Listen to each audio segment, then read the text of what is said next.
Well, I want to thank you all very much. This is great. These are our friends. We have thousands of friends on this. 2025 সালের 20 জানুয়ারি দ্বিতীয় মেয়াদে মার্কিন president হিসেবে ক্ষমতায় বসেছেন Donald Trump. এরপর থেকেই তার বিভিন্ন বক্তব্য, সিদ্ধান্ত এবং নির্বাহী আদেশের সই ঝড় তুলেছে বিশ্ব মিডিয়ায়। দেশের রাজনীতি সহ নানা ইস্যুতে যুক্তরাষ্ট্রের ভূমিকা নিয়েও প্রশ্ন উঠেছে বারবার। তবে এবার বাংলাদেশের সঙ্গে 50 লাখ টন গ্যাস সরবরাহের নতুন চুক্তি সই করল ট্রাম্প সরকার। চুক্তি অনুযায়ী প্রতিষ্ঠানটি বছরে 50 লাখ টন তরল গ্যাস সরবরাহ করবে।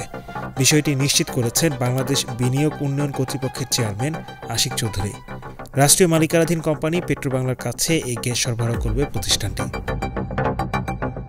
নন বাইন্ডিং এই চুক্তির আওতায় রাষ্ট্রীয় মালিকানাধীন কোম্পানি পেট্রোবাংলার কাছ থেকে এই গ্যাস সরবরাহ করবে। প্রতিষ্ঠানটির চুক্তির বিষয়টি নিশ্চিত করেছে বাংলাদেশ বিনিয়োগ উন্নয়ন কর্তৃপক্ষ।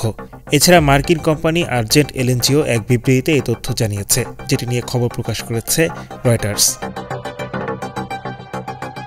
বিদা চেয়ারম্যান আশিক চৌধুরী তার ফেসবুক পোস্টে জানিয়েছেন, এটি একটি ঐতিহাসিক চুক্তি।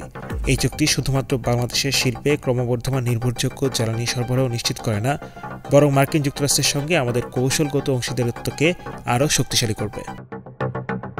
রয়টার্সের প্রতিবেদনে বলা হয়েছে, আর্জেন্ট এলএনজি বছরে 2.5 কোটি টন এলএনজি সরবরাহ ক্ষমতার একটি অবকাঠামো গড়ে তুলেছে লুইজিয়ানার পোর্ট ফরচুনে। এই প্রকল্পের কাজ শেষ হলে সেখান থেকে পেট্রোবাংলার কাছে চুক্তি অনুযায়ী এলএনজি বিক্রি করতে পারবে। ডোনাল্ড ট্রাম্প গত সোমবার যুক্তরাষ্ট্রের প্রেসিডেন্ট হিসেবে শপথ নেওয়ার পরপর এটি প্রথম মার্কিন এলএনজি সরবরাহের বড় ধরনের চুক্তি বলে উল্লেখ করা হয়েছে।